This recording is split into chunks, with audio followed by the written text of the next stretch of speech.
Hey guys, welcome to our channel Coders Arcade.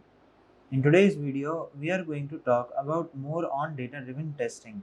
So in our earlier video, we talked about data-driven testing using our own script where we provided uh, all the data into our main test cases section, and here we were using this resource file. So this resource file was our script here, and using this resource file we were operating here onto our main ddt1.robot file. In today's video, what we are going to do is we are going to use the same resource file. We are going to write again this ddt2.robot file, and in this case what we are going to do is instead of writing all the data, instead of giving all the data onto a test cases section, we are going to give all the data in an external Excel sheet. So I've already told you about this. There are three ways we can perform data-driven testing. The first one is using our own script file where we give all the information in our own test cases. The second one is where we use Excel file to provide all the data that we are going to provide onto our test cases. And then the third one is the CSV file.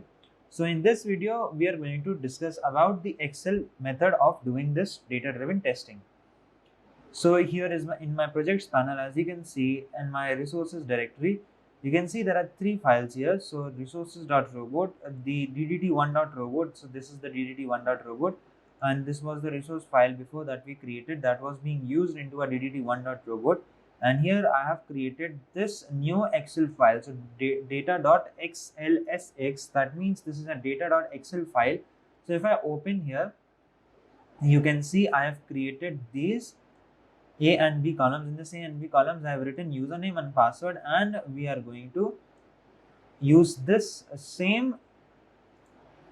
We are going to use the same data. I have just written the same data onto our Excel file this time, and using this data, we are going to execute our data-driven testing. So I'll go back to my Pycharm, and in this case, we are not going to write any of the data here into a test cases. So let's see how we can do that. First of all, I'll open my projects panel. Here into my resource file, I'm just going to create another data-driven testing file. So I'll create a new file, and let us name this file as ddt2.robot and enter. So I have created another ddt2.robot file this time, and here we are going to write our second data-driven testing where we are going to use our Excel file. So let's begin. So first of all, almost 80% of our program will be same as this old ddt1.robot file. There are some changes that we are going to use.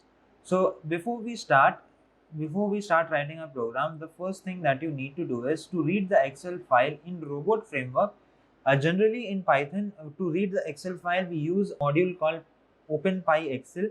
In a normal Python program, we use that, but instead of using that, in our RobotFramework, we will be using data driver, which will read the Excel file, which will read the data from the Excel file, and that will be provided to our web page. So how we can install that? Actually, that's a module. So how we can install that? So we'll go to File, and then we'll go to Settings. And in the settings, you need to select the project. So RobotFramework, project RobotFramework. So this is the projects. Let me show you. This is the project RobotFramework, and inside the RobotFramework, we had this resource directory, right? So we'll just go to Files and then Settings, and inside a project RobotFramework, we will go to project Python interpreter. In a Python interpreter, as I've told you earlier, we were using all these packages. So pip, RobotFramework, Selenium library, then Selenium, all of these we were using into our RobotFramework project. So if you watch our watch our earliest video in this series, you will find in the setup video of RobotFramework, I have installed all these packages.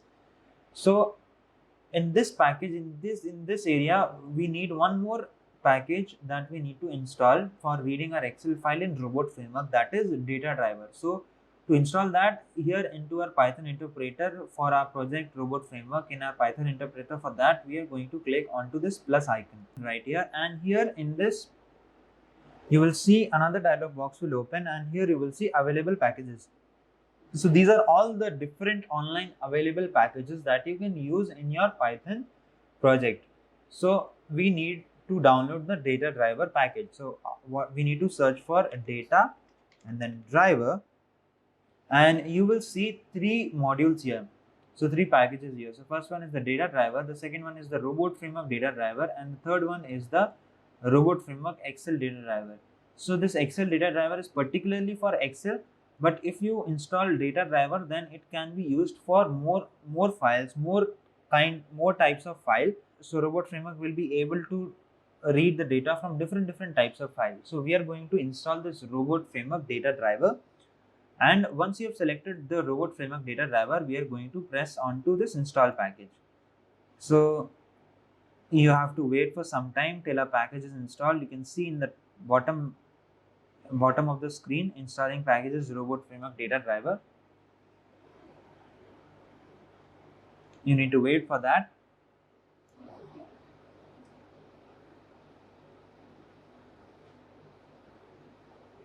And here you can see package robot framework data driver installed successfully.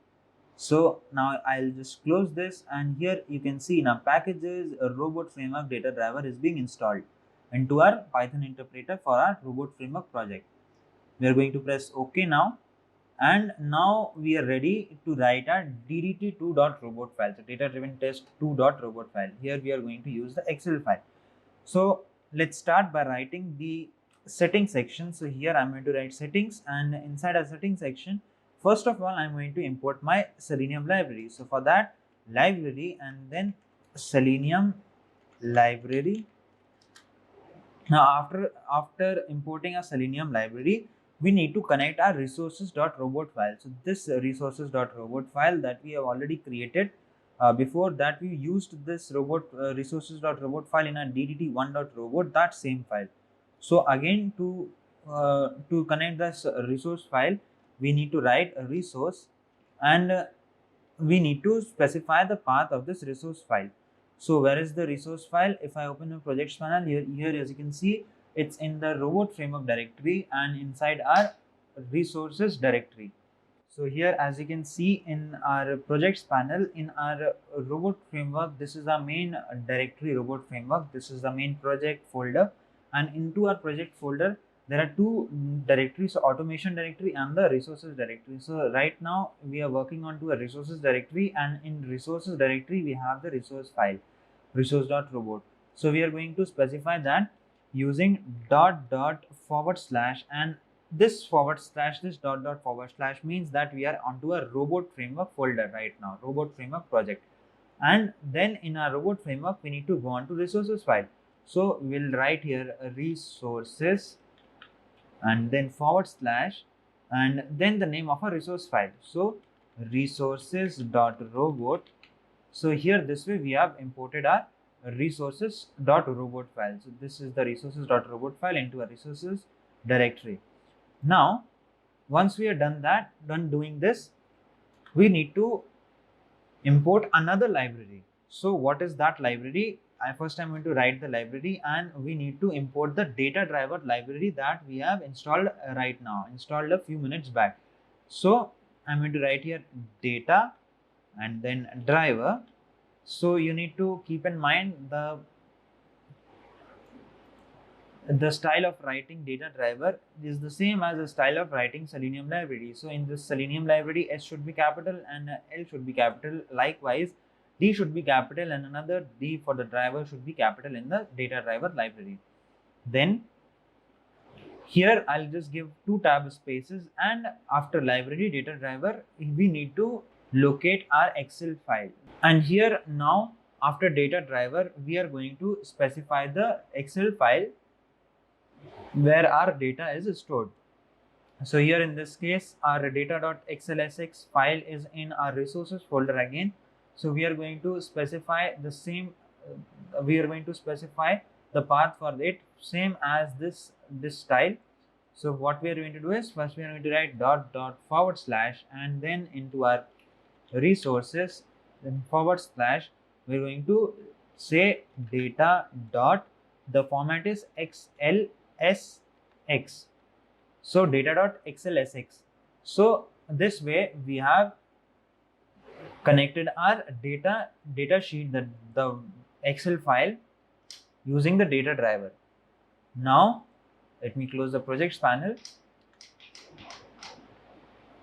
Now after this we are going to do the suite setup. So again I'm going to write here suite setup, and using the suite setup, what we are going to do is we are going to open the browser. So again I'm going to copy this and I'm going to paste it here using the resource file.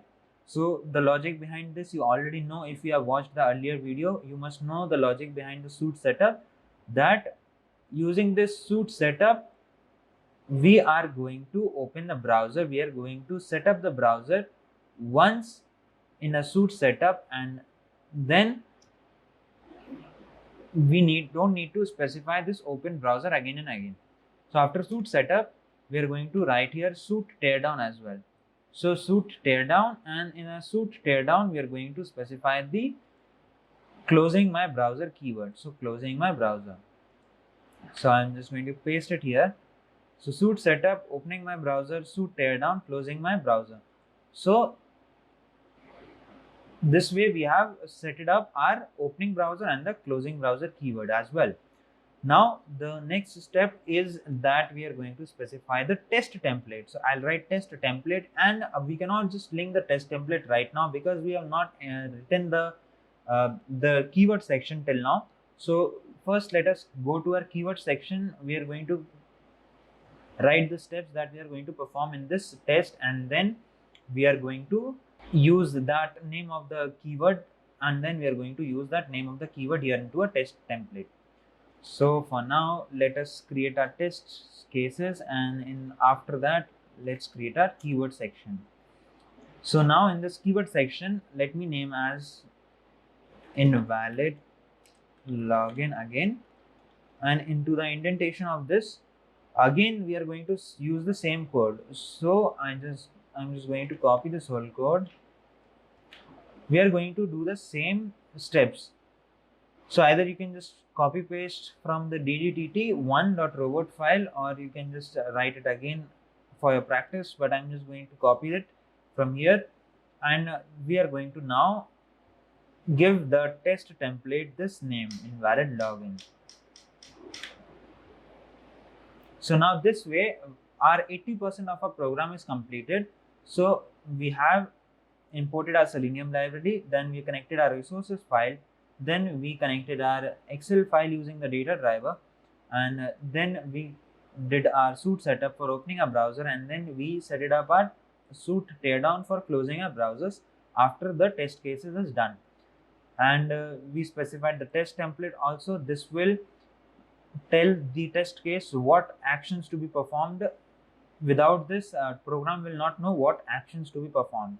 And these are the keywords, these are the actions, these are the steps that we are going to tell the program to do.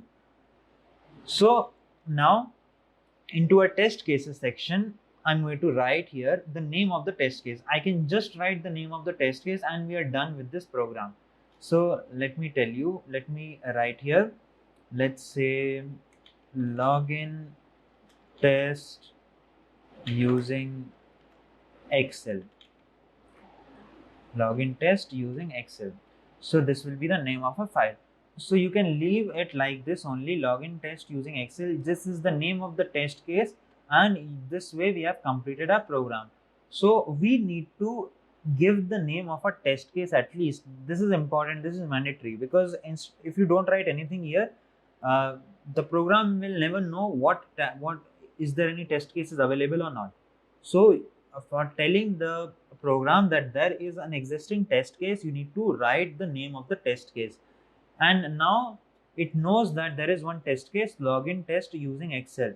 Now what this program will do is login test using test case. This is our one test case, but don't worry, this is not the one test case. Still it is going to do the multiple test cases, because when it is going to first import the library for Selenium library, then it is going to connect the resources file, then it is going to see the Excel file, then it is going to open the Excel file, and there it is going to find the multiple data.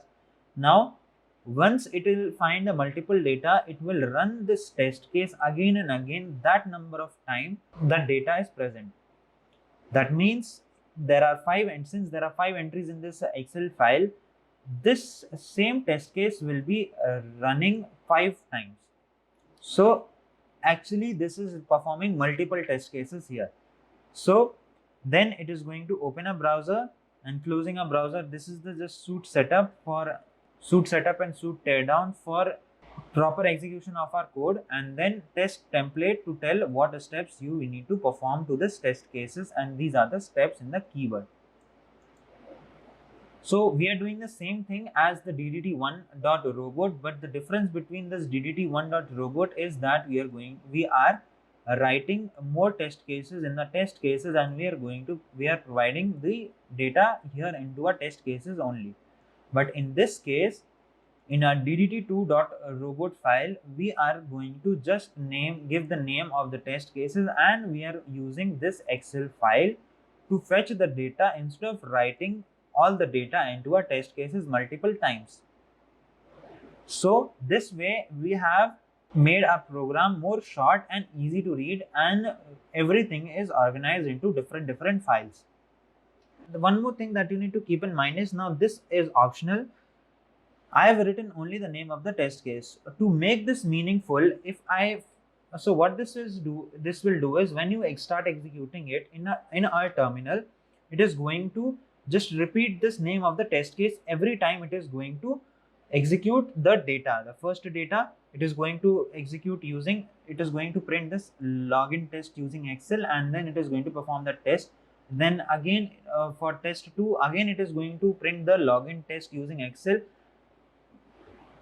So this will be printed multiple times. So that will be confusing and that will be not meaningful. So here what we can do is, to make it meaningful, what we can do is we can write more onto this test case name, and here we can write, suppose login test using Excel, let's say using the username and password here. Username, copy and paste here, username, I'm going to write, and the password here. So this is just optional. Your test case will run, but what will happen here, every time it is going to pick the new value, it is going to print login test using Excel file using the particular username and the particular password. So this way we'll be able to distinguish each of the test cases into a terminal, into our console, and this will be more meaningful. This will give us more meaningful output. So this is just optional. You can just give the name of the test case and leave the test case, but to look good, we are using this statement as well. So we used the variables username and the password. So every time it changes the data, it is going to display that particular data here onto these two variables. Now we are done. Let us recap what we have done here. We have written settings section. In this settings section, we have imported our Selenium library. Then here we have connected our resources file. Then here we have connected our Excel file, the data.excel file, using this data driver that we installed. And then we are doing the suit setup for opening a browser and our closing browser. Then we have created this invalid login where we have specified all the keywords here, and here we connected these keywords using this test template invalid login, so as to tell the test case what are the steps to be done using the data from the Excel file. Then in our test cases, we have written the name of a test case. So this will only work, but if you want to make it more meaningful, you can write it like this, so it looks better and it is more meaningful. So we can try running this now.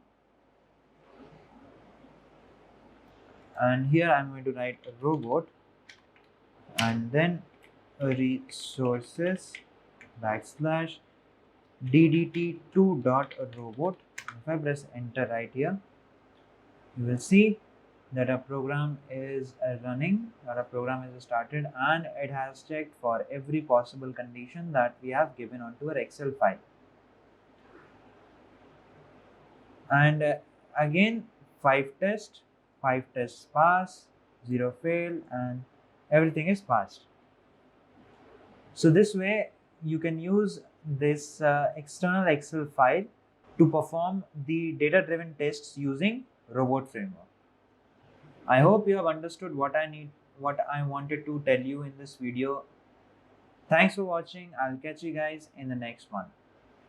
So this is all about this video, guys. Thanks for watching. Hope you liked the video, and if you like it, then tell us in the comment section below. If you have any doubts, then post them in the comment section. I will definitely try to clear those doubts. Also, like, share and subscribe to our channel Coders Arcade and press the bell icon so that you will get a notification when we post our new video. Thank you. Happy learning.